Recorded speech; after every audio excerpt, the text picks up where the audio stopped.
galera, eu faço vídeos sobre o Bolsonaro aqui no canal desde antes dele virar presidente. Tá ok? E eu sempre noto que produzir esses vídeos que falam diretamente dele, da sua presidência, isso pesa um pouco mais mentalmente pra mim. Eu acho que também pesa mais mentalmente pra vocês, né? Porque tem esse trabalho de ir lá e conferir, sistematizar tudo que esse homem faz e entender como que o bolsonarismo se movimenta. Como eu também pesquiso a relação entre o bolsonarismo e uma postura antiecológica, então, assim, pra mim, parece que não tem muita escapatória. E aí, o pior é que como a gente tá há anos já pedindo fora Bolsonaro, e ele segue lá, ao ponto de até o Temer dar as caras pra salvar o bolsonarismo na presidência, o bolsonarismo, que é esse filho horroroso do golpismo, eu sei que bate um desânimo. Eu vejo nos comentários de vocês, e eu acho que vocês veem em mim também.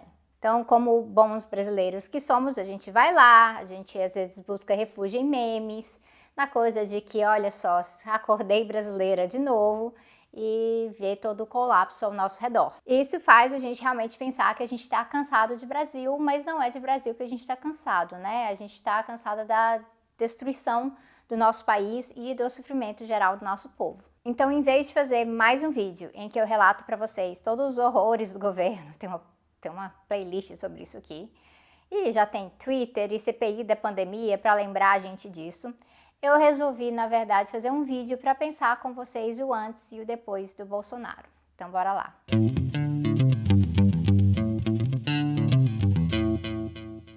Então, assim, antes do Bolsonaro. Antes do Bolsonaro, a gente não estava vivendo um sonho, tá? Pode parecer que sim, quando a gente olha para a dimensão do pesadelo atual, quando a gente faz essa comparação. Mas também é muito problemático a gente idealizar os 10 ou 20 anos antes do bolsonarismo como uma realidade de um Brasil tremendamente feliz. O que a gente tinha era calmaria, uma certa estabilidade e, claro, uma certa esperança também. A esperança de melhorias era um afeto meio que generalizado entre quem tinha alguma consciência de classe, mesmo diante das várias contradições do período, coisa que eu já discuti com vocês várias vezes aqui. Mas antes do Bolsonaro, a gente não estava sentado esperando a vida passar. Tinha muita luta também, então teve luta contra Belo Monte, questionando esses projetos desenvolvimentistas que eram do Programa de Aceleração do Crescimento, né, o PAC, projetos que atropelaram a natureza e direitos indígenas, em vez de levar a sério a discussão sobre sim desenvolver, mas desenvolver de uma outra forma. Antes do Bolsonaro também, a gente já lidava com o enorme desastre do encarceramento em massa no Brasil. Esse encarceramento que é fruto majoritário de duas coisas, né? Do racismo institucional do sistema penal, que é um braço do racismo estrutural generalizado no nosso país, e também da própria guerra às drogas, que a gente sabe que não é guerra às drogas coisa nenhuma, e é sim uma guerra ao povo pobre, racializado, periférico no Brasil, porque resulta em morte, em reprodução da violência, enquanto os grandes traficantes mesmo estão movimentando milhões de reais e sentando na mesa com gente muito poderosa. Antes do Bolsonaro, a gente estava passando por um bom período de investimento na educação, inclusive saudades. Mais pessoas pobres e negras chegando na universidade, mais investimento em pesquisa, oportunidades financiadas pelo setor público para quem nunca imaginava que teria aquele tipo de oportunidade na vida, mas também isso não quer dizer que estava tudo indo maravilhosamente bem, que era um mar de rosas. Ainda era o caso de um sistema educacional com recursos muito abaixo do ideal, do necessário, tanto na educação básica quanto no ensino superior. Ainda era um Brasil, sim, com criança fora da creche ou estudante de ensino médio lidando com um monte de goteira em sala de aula e com um monte de professor exausto com salário atrasado. Antes do Bolsonaro, o Brasil conseguiu alimentar o seu povo. Não foi fácil, depois de tantos anos de fome crônica, mas tinha programas como Fome Zero, a expansão do Bolsa Família e tantas outras políticas públicas que vieram dos governos do PT, mas também de outros governos locais. O importante era que tinha comida chegando na mesa do trabalhador no Brasil, que é muito diferente de hoje, dessa situação em que a insegurança alimentar ela atinge metade da nossa população. E uma outra parcela de milhões de pessoas realmente não sabe quando vai ter a sua próxima refeição. Mesmo assim, a gente poderia ter avançado um pouco mais na base. Quem sabe mexendo na propriedade privada, quem sabe enfrentando o agronegócio. Ainda era um Brasil sem reforma agrária e completamente atrasado na pauta de demarcação de territórios indígenas, quilombolas e de comunidades tradicionais. A ideia de que dava para sentar com o agronegócio e com a agricultura familiar campesina ao mesmo tempo não resultou no ganha-ganha que pensavam. A bancada ruralista seguia mandando e estava até em ministério. E antes do Bolsonaro, a gente estava avançando em pesquisa e infraestrutura de energia renovável e fazendo compromissos na luta contra a mudança climática no Brasil, mas a lógica de infraestrutura energética seguia muito voltada para os mesmos termos de antes e desenvolvendo mais ainda em óleo e gás. E antes do Bolsonaro, também já existia um movimento conservador e fundamentalista religioso no Brasil, negando direitos reprodutivos para as mulheres, atacando a população LGBT, promovendo o racismo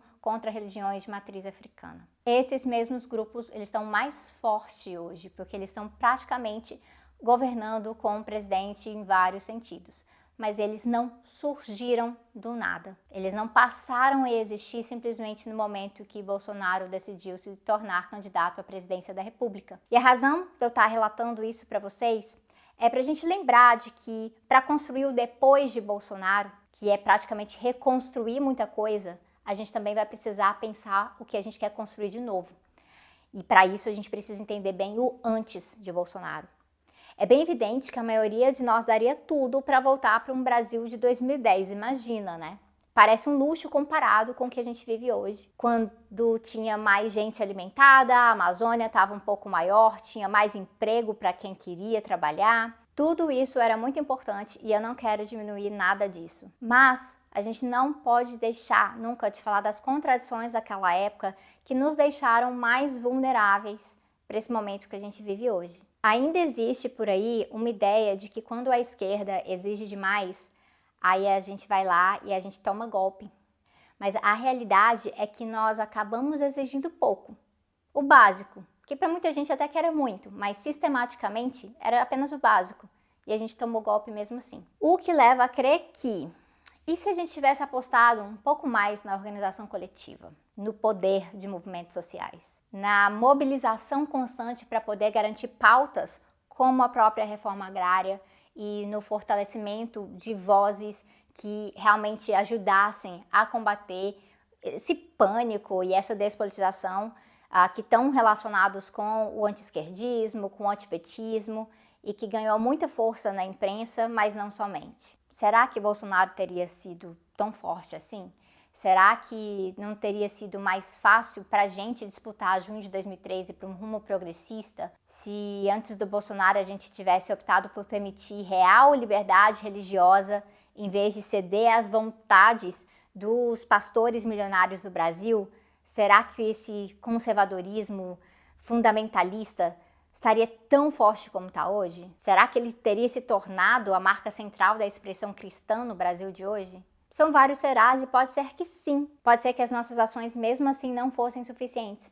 Mas a gente teria apresentado maior resistência lá e essa resistência estaria ecoando agora também. E assim, não dá para falar que o bolsonarismo é culpa da esquerda. Essa é uma leitura muito rasa. Mas dá para a gente entender que despolitização promovida, inclusive pela esquerda, principalmente nesse sentido de dizer que não existe alternativa para a conciliação, é só isso que a gente consegue fazer mesmo, normalizando a conciliação de classes, normalizando ter que aceitar ruralista, construtora e banqueiro.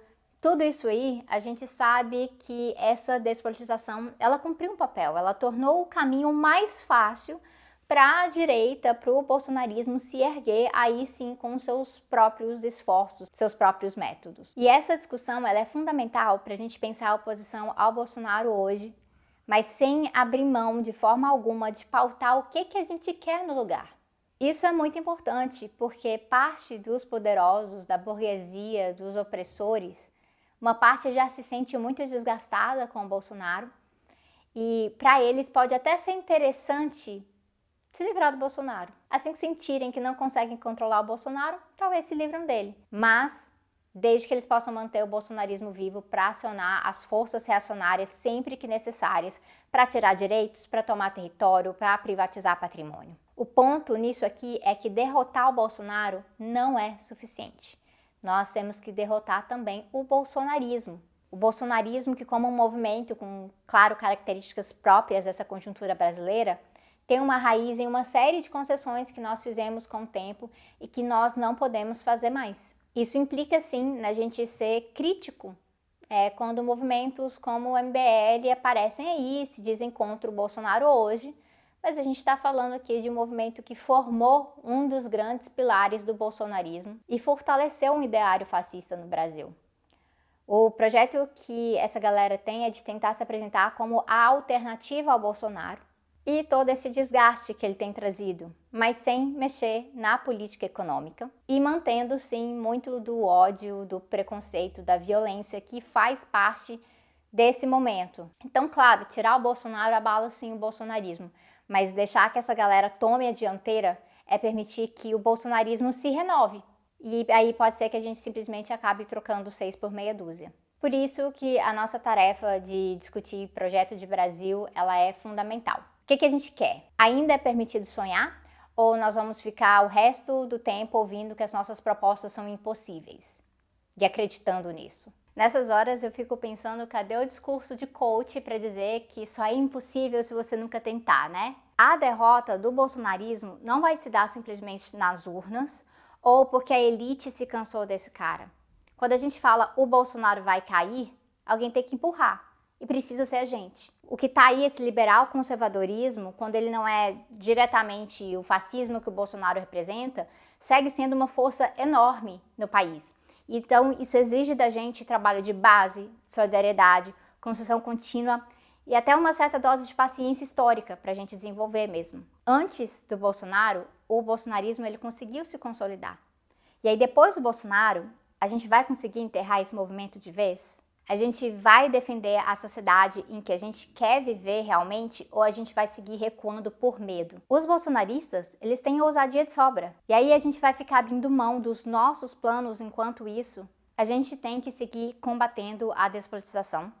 Tanto essa da ultrapolítica, que cria inimigos imaginários para poder incitar o ódio do povo. Vitor vai colocar playlist de despolitização aqui para vocês. Quanto também a despolitização da pós-política, que fala de nem esquerda nem direita, mas segue promovendo o capitalismo a todo custo, assim como elementos de despolitização que estão nesse discurso de que não há saída, de que nós não somos fortes o suficientes, né, que não tem correlação de força, que a gente nunca vai conseguir fazer tudo isso aí com consciência de classe, porque o Brasil é muito conservador, etc, etc, etc, que tem a ver com a melancolia da esquerda, que é algo que eu discuto lá nos Sintomas Mórbidos. A gente tem que parar de ficar declarando as nossas próprias derrotas. Para ter depois de Bolsonaro de verdade, a gente precisa projetar a nossa vitória também. Não dá para aceitar qualquer coisa. A ânsia de tirar esse cara é muito grande e, acredite em mim, eu gostaria que a gente já tivesse conseguido fazer isso. Mas isso, na verdade, significa que as nossas tarefas de organização precisam avançar muito mais. Não sou eu que vou apresentar uma solução sozinha para vocês, ou vocês para mim, ou uma outra figura, muito menos um candidato à presidência. Isso passa por construção coletiva, passa sim por a gente entender o nosso passado até aqui e entender que antes do Bolsonaro, as raízes do que a gente está enfrentando hoje já estavam presentes. E se a gente quer ser radical mesmo, a gente tem que sim combater o problema, mas pela raiz. Eu vejo vocês em breve.